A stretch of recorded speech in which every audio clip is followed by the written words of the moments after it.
Então, muito boa tarde a todos. Também tive a honra, o privilégio e a felicidade de ter conhecido o Ribeiro Cardoso, que era, de facto, o Rui Vaz Pinto apontou por aí. Era alguém que, quando nós o encontrávamos pela primeira vez, tínhamos a ideia de que sempre o tínhamos conhecido. Isto é um dom raro que algumas pessoas têm pela sua simpatia, pelo seu sentido de dádiva, de alcançar nos outros.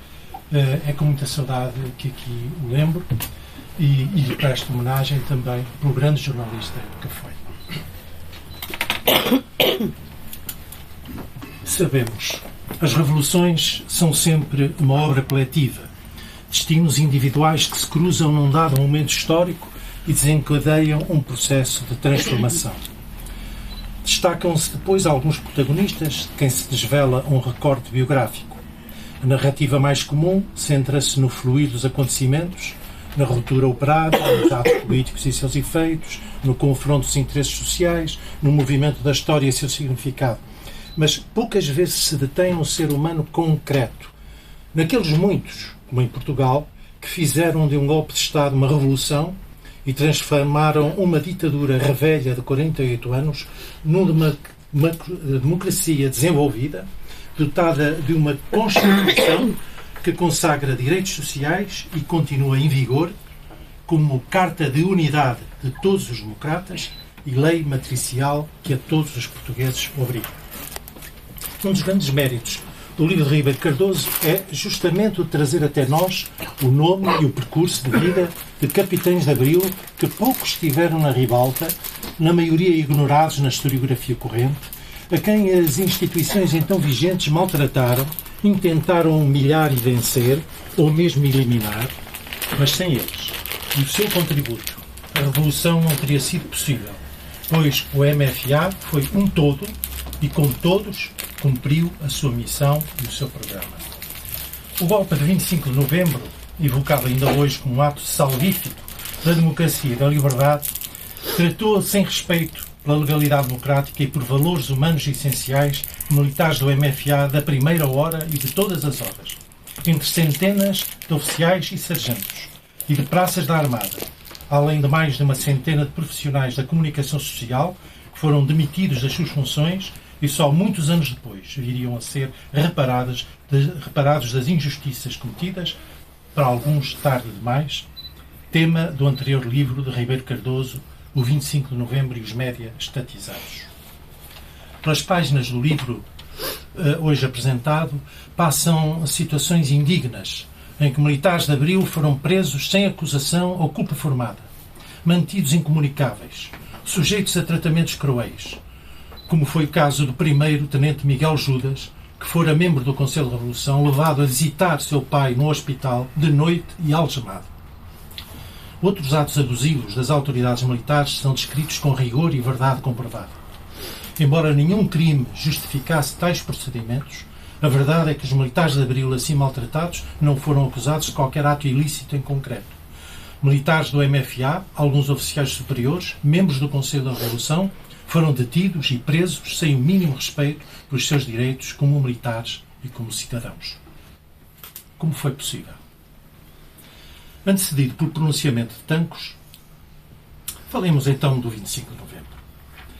Antecedido por pronunciamento de Tancos, em setembro, em que foram afastados Vasco Gonçalves, primeiro-ministro, Eurico Corvacho, comandante da região militar norte, e outros membros do Conselho da Revolução, e extintos órgãos democráticos das unidades militares então existentes, o 25 de novembro foi um golpe de direita que não chegou tão longe quanto os seus urdidores pretendiam. Foi meticulosamente preparado, com a contratação atempada de antigos comandos para reforço do regimento de comandos, com a transferência em sigilo das barras de ouro do Banco de Portugal para o Porto, com a preparação da deslocação para esta cidade do Governo e da Assembleia Constituinte, com o afastamento cirúrgico de militares de esquerda de funções de chefia e a transferência de forças para a base de Cortegaça. Dias antes, estava já redigida a resolução com aprovação garantida, segundo o seu redator, professor Jorge Miranda, em que a Assembleia Constituinte, reunida a norte, ganharia novos poderes de legislação, de nomeação de primeiro-ministro e seria extinto o Conselho da Revolução. escreveu um dos chefes da rede terrorista da extrema-direita. Estavam preparados grupos para executar quem quer que fosse. A Norte ficaria ao comando das tropas que marchariam sobre a inventada Comuna de Lisboa. O seu objetivo era provocar um banho de sangue, dividir o país e esmagar as forças de esquerda. Não conseguiram. A convergência de democratas e patriotas evitou, no limite, o pior. A Comuna de Lisboa era um cenário ficcionado, como se comprovou, mas instrumental para os objetivos de quem urdiu o golpe. Diziam que o país foi salvo de uma ditadura comunista de tipo soviético e ainda hoje repetem com certa prosápia, sem que saibam apontar um único facto a fundamentar tão delirante acusação. Quem conhecer a história de países onde foi aplicado o método Jakarta ou foram alvo da Operação Condor na América do Sul, com a CIA no comando, encontrará efabulações deste género. Diria mais tarde o general Vasconcelos: o plano não veio a ser concretizado porque a esquerda militar, o Partido Comunista e as forças progressistas não se deixaram envolver na provocação do 25 de novembro e porque Costa Gomes chamou a si a dependência de todas as unidades militares do país. E diria o general Pesará Correia, que pertenceu ao grupo dos 9. Cito: a democracia e a liberdade vingaram, não por causa do 25 de novembro, mas apesar do 25 de novembro. Disse também o general Franco Charais, igualmente do grupo dos 9. O 25 de novembro não foi uma tentativa de golpe de Estado da esquerda revolucionária e ou do PCP, mas uma simples rebelião de paraquedistas abandonados pelas suas chefias. Acabei de citar. O livro de Ribeiro Cardoso permite reconstituir o percurso profissional dos militares do MFA presos na sequência de 25 de novembro, restitui o seu bom nome e honradez, suavemente postos em causa. Passado algum tempo depois de novembro, diria Vasco Lourenço, então oficial-general, comandante da região militar de Lisboa, um dos vencedores aparentes do golpe, numa alocução às tropas em Setúbal, como se lê na página 53. Cito: continuo a ver cair nas prisões camaradas que nos são queridos. A eles nos ligam laços de amizade, camaradagem, de luta em comum, que não são fáceis de destruir ou esquecer. Por que nos dividimos nós? Por questões puramente militares? Quem nos divide? Sim, quem dividiu o MFA?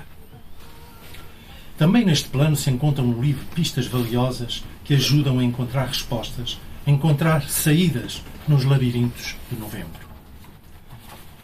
Mas vale a pena uma reflexão.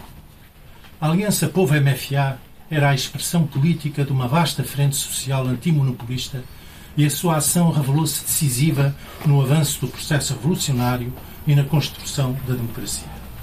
Quebrar a aliança, dividir o MFA e dividir o movimento popular tornou-se um desígnio estratégico do grande capital ainda movente e do imperialismo norte-americano e suas extensões europeias, visando travar a revolução ou, se necessário e possível, destruí-la.